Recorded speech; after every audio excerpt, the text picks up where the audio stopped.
साथ संगत जी, प्यार से कहना था तो हर जगह, हर वक्ता, हर स्थान पे बस ये सत्संग में जो निचोड़ की बात करें तो वो यही है कि इस गुरु को, इस निरंकार को पाया जा सकता है। और हम अगर इस ह्यूमन बॉडी में आए हैं तो उसका मकसद सिर्फ यही है कि जहाँ बाकी चाहे एनिमल्स को ले लें या और कोई जूनी ले लें, उनके अंदर वो समझ नहीं होती जिससे वो अपने आप का अस्तित्व कि वो कहाँ से आए हैं, ज़िंदगी किस पर्पस के लिए है, और आगे जब ये ज़िंदगी, ये नश्वर शरीर ख़त्म हो जाएगा तो क्या होगा। तो ये सब जो है, ये हम चाहे कोई भी पुराने शास्त्रों को उठा लें या अपने दिमाग से भी अगर लॉजिकली एनालाइज करके देखें तो यही पता लगता है कि इसी का जो परमात्मा रूप है, ये जो एंडलेस है, ये कतरे कतरे में है, और हम जो आत्मा हैं वो उसी की अंश हैं। तो अगर हम इस जिंदगी में जीते जीते ही इस निरंकार का असली रूप पहचान सकें, ये वही ब्रह्म ज्ञान है जो कुरुक्षेत्र के मैदान में श्री कृष्ण जी को मिला। ये वही ब्रह्म ज्ञान है जो रविदास जी, कबीर जी, मीराबाई जी, तुकाराम जी इत्यादि बहुत ही संत हैं हिंदुस्तान में भी और बाहर भी, जिनके नाम गिनने पे आए तो ख़त्म हो जाएगा समय। तो वो सबके जीवन में ऐसा ये क्या था जो उनको बाकी इंसानों से अलग ही थोड़ा सा ऊपर एलिवेटेड, श्रेष्ठ माना जाता था। हाँ जी, இந்த பொங்கல் நல்வாழ்த்து கொடுத்து மாதாஜி என்ன சொல்றாங்கன்னா, இந்த லீவான நாள்லையும் உங்களுக்கு விடுமுறையான நாள்லையும் நீங்கள் எல்லாரும் வீட்டில் இருந்திருக்கலாம், இல்லாட்டி நண்பர்களோட உங்கள் டைம் ஸ்பெண்ட் பண்ணியிருக்கலாம். ஆனால் நீங்கள் சத்சங் ரூபத்தில் இதை கொண்டாடணும்னு விரும்பினீங்க. இங்கே வந்ததில் எனக்கு ரொம்ப சந்தோஷம். அதே போல் மாதாஜி சொன்னாங்க, மகாபுருஷர் ஒரு வருடமும் சென்னை வரணும்னு கேட்டாங்க. ஆனால் இந்த வருடத்துலேயே இது 2வது முறை சென்னை தமிழ்நாடு வரா மாதிரி இருக்குன்னு சொன்னாங்க. அதே போல் சாத்சங்கத்து இந்த சத்சங்கம் வரதுக்கு ஒரு முக்கியமான காரணம் என்னென்னா, குரு நிரங்கார் என்கின்ற இந்த பரம்பொருளை தெரிஞ்சுக்கிறதுக்கு தான் சாத்சங்கத். இப்போ மற்ற ஜீவனங்கள்லாம் பார்த்தோன்னா, இந்த மிருகங்கள்லாம் பார்த்தோன்னா, அவங்களுக்கும் இந்த மனிதர்களுக்கும் இருக்கிற ஒரே வித்தியாசம் என்னன்னா, நம்மளால புரிஞ்சுக்க முடியும், நம்மளால உணர முடியும். அதே உணர்ச்சி வச்சு தான் இந்த நிரங்கார், இந்த பரம்பொருள், எல்லோருக்குள்ளேயும் இருக்கிற இந்த பரம்பொருள், ஒரு பொருளுக்குள்ளேயும் இருக்கிற இந்த நிரங்கார உணர்ந்து நம்ம வாழ்க்கையை வாழணும். அதே போல் தான் சாத்சங்கத் இதே ஞானத்தை தான் குருக்ஷேத்திரத்தில் அர்ஜுனனுக்கும், அதே போல ரவிதாஸ் ஜி, மீராஜி மற்றும் பல சந்துக்கும் குரு கொடுத்துருக்காரு. இந்த ஞானம் இருந்ததுனால தான் அவங்க வாழ்க்கை வித்தியாசமாகவும் ரொம்ப அழகாகவும் இருந்ததுன்னு மாதாஜி சொல்ல வராங்க जी। जिस तरह ये देखा जाता है कि अगर अभी जिक्र भी जिस तरह हुआ कि एक अंधकार रूपी कमरा है तो उसमें चाहे कितना भी घना अंधेरा हो, सिर्फ एक छोटी सी कैंडल लाइट, एक वो छोटी सी आग इतनी रोशनी कर देगी, एक दीप इतना रोशनी कर देगा कि वो सालों साल का घना अंधेरा एक क्षण में जिस तरह वो अंधेरा नहीं रह जाता, वो उजाले का संग कर लेता है। तो इसलिए सब कुछ साफ साफ नजर आने लगता है। इसी तरह जीवन में अगर हम इस निरंकार को जान लें, सबसे पहले यही है, जिस तरह मिशन का नारा भी है, एक को जानो, एक को मानो, एक हो जाओ। तो ये एक क्या है? ये एक इसी निरंकार को, चाहे हर धर्म में इसको नाम अलग दिया गया है, कोई गॉड कहता है, कोई वाहे गुरु जी कहता है, कोई अल्लाह कहता है, कोई राम कहता है तो अंश में परमात्मा, ये निरंकार जो एक ही है। तो जब तक हम इस एक को जानेंगे नहीं, तब तक हम एक को मान भी नहीं सकते, क्योंकि ये तो नेचुरल सी बात है कि अगर हम किसी को जानते जब तक नहीं है तब तक उसको मान भी नहीं सकते। तो एक बार इसको जानना, इस ब्रह्म ज्ञान की प्राप्ति करनी ही सबसे ज़रूरी है, तभी हम मान भी पाएंगे और अंत में एक हो जाएंगे कि इस एक में ही इकमिक हो जाएंगे। और अगर इसको उस रूप में भी देखें कि जीते जी भी अगर हम इस एक निरंकार को मानते हैं और ये हमें पता है कि हम सब आपस में, चाहे शरीर कोई भी रंग का है, चाहे रहते कोई भी स्टेट में है, या फिर कोई खाना पहनावा ये सब तो अलग हो सकता है, पर हम अल्टीमेटली उस एक से ही निकले हैं और हम एक भाईचारे रूप में इस एक होकर भी तभी रह सकते हैं। तो ये दोनों लेवल्स पे अगर ये बात देखी जाए कि एक को जानकर ही हम एक को मान सकते हैं और फिर एक हो सकते हैं। हाँ जी। ஒரு வீட்டில் இருட்டு எவ்வளோ இருட்டு இருந்தாலும் எவ்வளோ வருஷங்களாக இருட்டு இருந்தாலும் ஒரு சின்ன தீபம் ஏற்றிடுறதுல பல வருடங்களான இருட்டு போயிடுது. அதே போல தான் சாட்சங்கது இந்த நிரங்காரோட ஞான், அதே போல தான் இந்த பிரம்மஞானம். இந்த பிரம்மஞானம் நமக்கு எப்போ கிடைக்கிறோ நம்ம வாழ்க்கையில் இருக்கிற எல்லா விதமான இருட்டும் போயிடும். இந்த பிரம்மஞானத்தை எடுக்கும்போது அந்த மிஷனில் சொல்கிற மாதிரி சாட்சங்கது ஒன்றை அறிந்து அந்த ஒன்றை புரிந்து, சாட்சங்கது ஒன்றை அறிவது உண்டு, அதுக்கப்புறம் அதை புரியுது. அறிந்தால் மட்டும்தான் அதை புரிஞ்சுக்க முடியும். அதை புரிஞ்சதுக்கப்புறம் இந்த ஒன்றாவே ஆயிட வேண்டியது சாத்சங்கத். அதுதான் சாத்சங்கத் நம்ம எல்லாருமே செய்யணும். நமக்கு எப்போ இந்த விஷயம் தெரிஞ்சிருச்சோ, இந்த உடை, நம்ம சாப்பிட்றது, இதெல்லாம் பார்த்து நம்ம ஒருத்தருக்கு ஒருத்தர் வேறுபாடு வச்சுக்க மாட்டோம். இந்த வேறுபாடெல்லாம் தாண்டி நம்ம மனித வாழ்க்கையை வாழ்வோம் சாத்சங்கத். அப்பொழுதுதான் சாத்சங்கத் இந்த கடவுளை அறிஞ்சாதான் சாத்சங்கத் நம்மளால இந்த கடவுளை வேண்ட முடியும்னு மாதாஜி சொல்றாங்க जी। जिस तरह हम बचपन से ही ये उदाहरण भी सुनते आए हैं कि, और कॉमन सेंस वाइज भी अगर हम सोच के देखें कि एक पानी को अगर हमने उबालना है तो हमें क्या क्या वस्तुएं चाहिए होंगी। हमें जल चाहिए होगा, हमें गैस या लकड़ी चाहिए होगी, और आग चाहिए होगी, और सबसे ज़रूरी चीज़ एक वेसल चाहिए होगी जिसमें हम वो पानी को डालेंगे। अगर हम ये सोचें कि अगर आग ने ही उस पानी को उबालना है तो हम आग जला के डायरेक्टली अगर उस लकड़ी पे पानी फेंक कर देखें तो वो उबालेगी तो क्या, उसने उस आग को ही बुझा देना है पानी ने।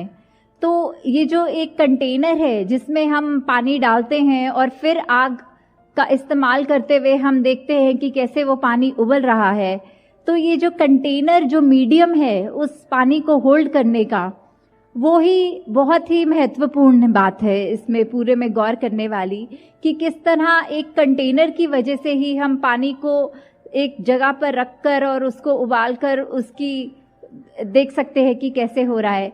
उसी तरह जीवन में हमें जब तक एक सच्चा संत नहीं मिलता, जब तक हमें यही नहीं पता कि भटकाने वाले कौन हैं और हमें सही मार्ग दिखाने वाले कौन हैं, एक वो ऐसा सच्चा कंटेनर नहीं मिलता जब तक, तब तक हम एक दूसरी अपनी एक स्टेट से दूसरी तक नहीं पहुंच सकते। जैसे हमारा मन है जो एक टाइम नफरत करता है, और जैसे ही हमें एक संत का संग मिल जाता है तो कैसे ही वही दिल जो मन में नफरत रख रहा था, अब उसने अपनी स्टेट बदल ली और वो प्यार करने लग गया। हाँ जी। சாத்சங்கம் நம்ம கேள்விப்பட்டிருக்கோம், ஒரு தண்ணியை நம்ம சூடு பண்ணணும்னா அதுக்கு நெருப்பு, பாத்திரம், அதே போல் சாத்சங்கத் தண்ணியும் வேணும். இப்போது இந்த நெருப்பில் ஸ்ட்ரெயிட்டாக நான் தண்ணியை ஊற்றிட்டு இந்த சூடு பண்ணணும்னா அது என்னால் முடியாது. அது கண்டிப்பாக அந்த பாத்திரம் வேணும். அந்த பாத்திரம் எவ்வளோ முக்கியமான ஒரு விஷயம் அந்த இடத்துல. அதே போல் தான் சாத்சங்கத் நம்ம வாழ்க்கையில் பல நண்பர்கள், பல ஆட்கள் நம்ம வாழ்க்கையில் வராங்க. ரொம்ப முக்கியமான ஒரு பாத்திரம் என்னன்னா அந்த மாபுருஷர். நம்ம ஒரு மாபுருஷரை பார்த்து சந்திச்சதுக்கு அப்புறம் தான் இந்த உண்மை என்னங்கிற விஷயம் நமக்கு தெரியும். அவங்க தான் நம்மளை இங்கே கூட்டிட்டு வருவாங்க. அதுக்கப்புறம் தான் நம்ம இந்த உண்மையை புரிஞ்சுக்க முடியும்னு மாதாஜி சொல்றாங்க जी। जिस तरह अभी इस सत्संग के रूप में आप सब इतनी मर्यादा में बैठे हैं, इतने अपने उस कंडक्ट में बैठे हैं कि हम ध्यान से जो भी बातें आ रही हैं उसको सुन भी रहे हैं, उसको ग्रहण करके, पर बात सिर्फ वो नहीं है कि सत्संग का जो रूप है वो यहाँ पे सीमित हो जाएगा। इसके बाद जब हमने घरों को जाना है तो क्या जो आज यहाँ पे सीखा वो हम अपने जीवन में इम्प्लीमेंट कर रहे हैं कि नहीं, ये हर एक को इधर आए आज ये सोचना है कि किस तरह ना कि सिर्फ बस सुने ही, पर अपने मन में वो अच्छी बातों को डाल लें ताकि जो जीवन है आगे चलने वाला वो अंधकार में ना रहे। जिस तरह कहा भी है कि तिमिर गयो रवि देखते, कि किस तरह जैसे ही एक सूरज आता है तो अंधेरा चला जाता है। वही बात जैसे दासी कुछ देर पहले भी इसी टॉपिक पे बात कर रहे थे कि ये ऐसे ही होता है जब यहाँ आकर संतों की इतनी इनलाइटेंड बातें सुनते हैं, उनको अपने मन में बसाते हैं, तो जीवन भी हम निरंकार की कृपा से ऐसा ही अपना कायम करें कि हर कोई हमारे जीवन में इस तरह ये स्पार्क देखे और बोले कि इस व्यक्ति का जीवन बाकियों के जीवन से अलग क्यों है। तो निरंकार कृपा करे कि आप सबको जिस तरह ये दर मिला है, आप सब अपने जीवन में औरों को भी उस तरह प्रभावित करें कि किस तरह हम नैरो माइंडेडनेस को छोड़ के एक ब्रॉडर विजन रखें, हर चीज़ में विशालता रहे, नम्रता रहे, और ये गुण जो भी हम शुरू से सुनते हैं बचपन से कि ह्यूमन वैल्यूज़ जो एक होनी चाहिए, जो जिसकी वजह से ही एक इंसान को इंसान कहा जाता है। इंसान हम हैं इस शरीर में, तो सिर्फ ये ही नहीं है हमारी पैरामीटर कि हम क्योंकि 2 आँखें, 1 नाक और ये ऐसा आकार है तो इसीलिए ही हम इंसान नहीं हैं। अगर इंसान है तो वही बात मनुर्भव कि मनुष्य बनो, कि इंसान के शरीर में भी आके अगर इंसान बनने को बोला जा रहा है तो वो वही बात है कि वो जो ह्यूमन क्वालिटीज़ हैं जिसकी वजह से एक इंसान को इंसान असल रूप में कहा जाता है, वो सब हम अपने जीवन में डे टू डे लाइफ में वो क्वालिटीज़ रखें, ताकि हम सच में ये बात ना ही सिर्फ अपने तक रख सके बल्कि जो भी हमारे कांटेक्ट में आए उस तक ये रख सके। हाँ जी। சாத்சங்கத் இந்த ஒரு சின்ன விஷயம் என்னன்னா, இந்த உலகத்தில் சாத்சங்கத் எந்த ஒரு விஷயங்கள் நடந்தாலும் சாத்சங்கத் அது நல்லெண்ணத்தோடு நடக்கணும். அதே போல் சாத்சங்கத் இங்கே வந்து நம்ம சத்சங்கில் உட்காந்து இந்த நல்லெண்ணங்களை கேட்டால் மட்டும் போகாது. இது சாத்சங்கத் இங்கே மட்டும் ஆனந்தம் எடுத்தால் போகாது. நம்ம வீட்டுக்கு போய் சாத்சங்கத் நம்மளோட பழகிறவங்க கிட்ட நம்ம அந்த அன்போடையும் அந்த பாசத்தோடையும் பழகணும்னு மாதாஜி சொல்கிறாங்க. ஏன்னா சாத்சங்கத் மனிதனோட வாழ்க்கை வந்து அவன் மனுஷன் எப்போ கூறப்படுறானோ அவன்கிட்ட அந்த மனித தன்மைகள், அன்பு, பாசம், பணிவு இதெல்லாம் இருக்கும்போது தான் அவன் மனிதன்னு கூறப்படுறது. இல்லைன்னா அவனை மனிதன்னு கூறப்படுறது கிடையாது. அதனால இந்த விஷயங்களை நம்ம கிட்ட இருக்கிறவங்க, நம்ம ஃபேமிலியில் இருக்கிறவங்க எல்லாருக்கூடையும் நம்ம வந்து அன்போடையும் பாசத்தோடையும் பணிவோடையும் நடந்துக்கணும். அதே போல் இதெல்லாம் நடந்துக்கிட்டால் மட்டும்தான் சாத்சங்கத் நம்மளை மனிதர்கள்னு கூப்பிட முடியும்னு சாத்சங்கத் மாதாஜி சொல்கிறாங்க. ஜி, दिल्ली से तो निकले हुए 1 महीने से ऊपर हो चुका है, जिसमें राजस्थान, महाराष्ट्र, कर्नाटका, तमिल, केरला और भी अन्य कुछ जगहों को कवर करने का मौका मिला। और आज इधर फिर से तमिलनाडु आके आपके चरणों में रहकर भी बहुत जहाँ खुशी है वहाँ, और अभी आगे भी है कुछ दिनों का टूर, और उसके बाद 29 जनवरी को वापस दासी ने दिल्ली जाना है। तो उसी तरह आपका हर जगह जहाँ भी सत्संग हुई है, यही भाव जो है वो देखकर दातार से यही अरदास निकलती है कि ये सत्संग रूप जो आपका है आज इस पंडाल में तक सीमित है। निरंकार कृपा करे कि आगे से आगे एक दूसरे को उत्साह देते हुए हमने इस संगत में भी इजाफा करना है।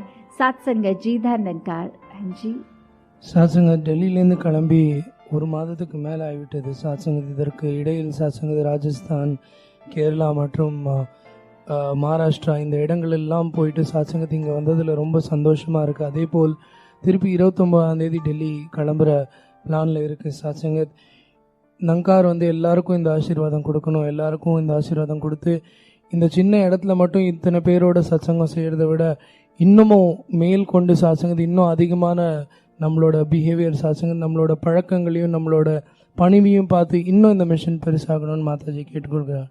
சத்சங்கத்தில் எல்லோரும் அன்போடு சொல்வோம்.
भूलनहार, तू है दाता बख्शनहार, मेरे अभूलना सितार, एक तू ही निरंकार, तू ही निरंकार, एक तू ही निरंकार, तेरा रूप है संसार, सदा भला करो करतार, मेरी बन गए दाता, तू ही निरंकार, एक तू ही निरंकार, तू ही निरंकार, एक तू ही निरंकार,